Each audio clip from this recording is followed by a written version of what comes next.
तर मराठी माणसाच्या शक्तीसमोर सरकारची सक्ती हरल्याचं उद्धव ठाकरेंनी म्हटलंय। तसंच मराठी माणूस एकत्र येऊ नये म्हणून जी.आर. रद्द केल्याचा घणाघात देखील त्यांनी केलाय। मी जी.आर. काढला म्हणता तर मग 3 वर्ष झोपा काढत होते का?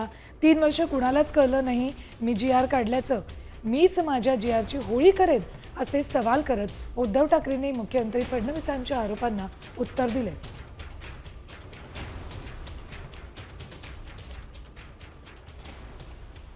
एकूणच आज पूर्ण महाराष्ट्रामध्ये हिंदी भाषा सक्तीच्या विरुद्ध आंदोलन झालं आणि मला अभिमान आहे की मराठी माणसाच्या शक्तीसमोर सरकारची सक्ती हरलेली आहे। मराठी माणूस एकवटला तर मराठी माणसाची शक्ती ही सरकारच्या सक्तीला हरवून देऊ शकते हे पुन्हा एकदा सिद्ध झालं।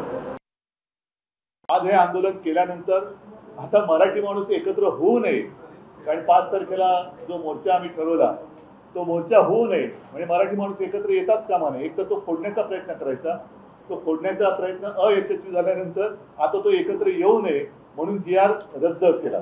आता हा जी.आर. रद्द केला, कोणी जी.आर. काढला होता? ह्या लोकांचं म्हणजे पूर्वी मध्ये तो पिक्चर आला होता ना हरिश्चंद्राची फॅक्टरी, तशी भाजप म्हणजे खोट्याची फॅक्टरी झालेली आहे।